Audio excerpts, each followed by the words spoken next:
गोवा म्हणजे नखशिखांत सौंदर्याने भरलेली भूमी, जिला समुद्र किनाऱ्याची लांब लचक नैसर्गिक झालर लाभली आहे। नजर जाईल तिथवर अफाट पसरलेला तो विशाल समुद्र, बेभान वारा व उफाळून येणाऱ्या लाटा। या निसर्गरम्य गोव्यातील गोयंकरांना लाभला आहे एक दुग्ध शर्करा युग।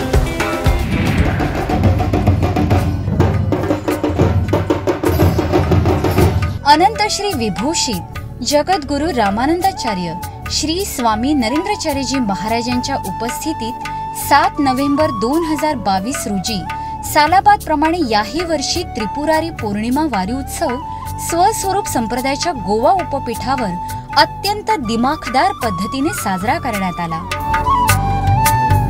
5 नोव्हेंबर 2022 रोजी याच उपपीठावर परमपूज्य स्वामीजींचा समस्य मार्गदर्शन सोहळा सुद्धा संपन्न झाला। कार्तिक मासातील या पौर्णिमेला त्रिपुरासुराचा वध करून भगवान शंकरांनी पृथ्वीवरील सर्वच जीवांना आणि देवतांना त्रिपुरासुराच्या अत्याचारातून मुक्त केले, तोच हा पावन दिवस। प्रकाशाची अंधकारावर मात म्हणजे सत्याचा विजय। हा विजय साजरा करण्यासाठी ही वारी दरवर्षी जगद्गुरु नरेंद्राचार्य महाराज संस्थानाच्या गोवा उपपीठावर साजरी केली जाते। येथील पीठ देवता शंभू महादेव आणि परमपूज्य स्वामीजी आहेत। म्हणूनच त्रिपुरारी पौर्णिमेचा हा उत्सव गोवा उपपीठावर साजरा केला जातो। पहाटे काकड आरतीने दिवसाची सुरुवात अतिशय मंगलमय झाली। सकाळच्या सदरात पीठ देवता भगवान शंकरांवर अभिषेक करण्यात आला। तसेच शिवशक्ती याग परमपूज्य जगद्गुरु श्रींच्या पवित्र उपस्थितीत विधिवत संपन्न झाला। सायंकाळी परमपूज्य स्वामीजींच्या पावन उपस्थितीत तुलसी विवाह देखील संपन्न झाला। परमपूज्य जगद्गुरु श्री संत पीठावर आसनस्थ होताच सांप्रदायिक जयघोषात माऊलींचे स्वागत करण्यात आले।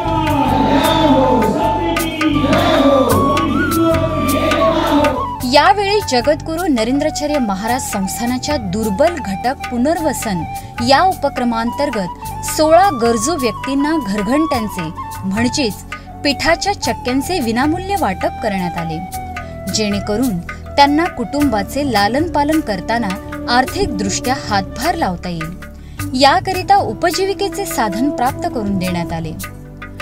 तत्पश्चात या शुभ दिनी जगद्गुरु श्रींचे दर्शन घेण्यासाठी गोवा राज्याचे मुख्यमंत्री माननीय नामदार डॉक्टर प्रमोदजी सावंत उपस्थित होते।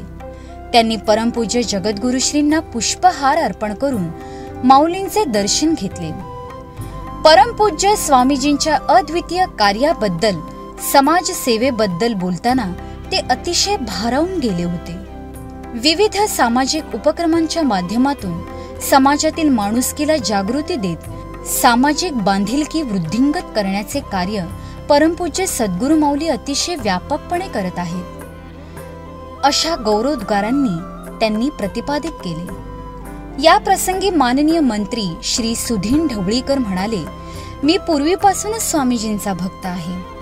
स्वामीजींचे कार्य मी अगदी जवळून पाहत आहे। दीनदुबळ्या गोरगरिबांना खऱ्या अर्थाने आधार कोणी असेल तर ते जगद्गुरु नरेंद्राचार्यजी महाराज आहेत।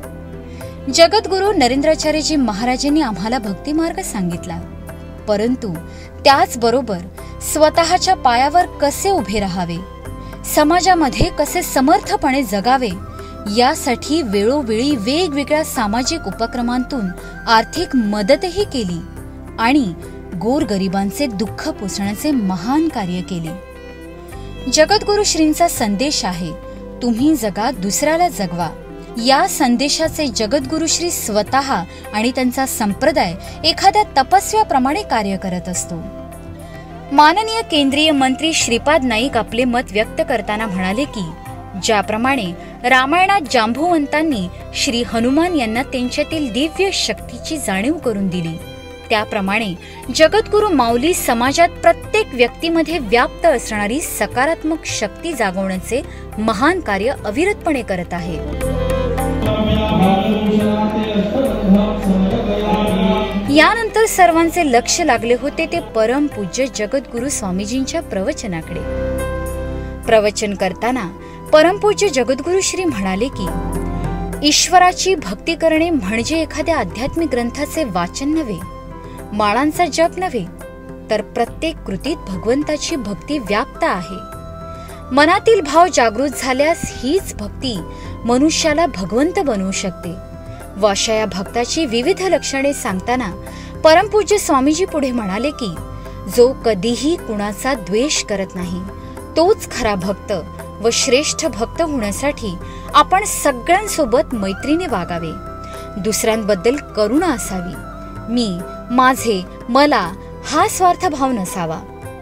आनंद किंवा दुःख यापासून मनाला मुक्त करावे.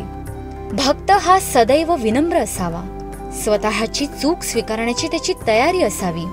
स्वतःवर नियंत्रण असावे. देवाने जी काही परिस्थिती दिली आहे त्यात त्याने समाधानी असावे. त्याचे भाव शुद्ध असावेत. सर्वच भाविक प्राणाचे कान करून आपल्या गुरुमाऊलींचे अमृततुल्य प्रवचन श्रवण करत होते.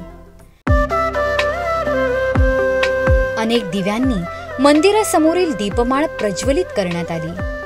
संपूर्ण परिसर लख दिव्यांनी उजळून निघाला होता.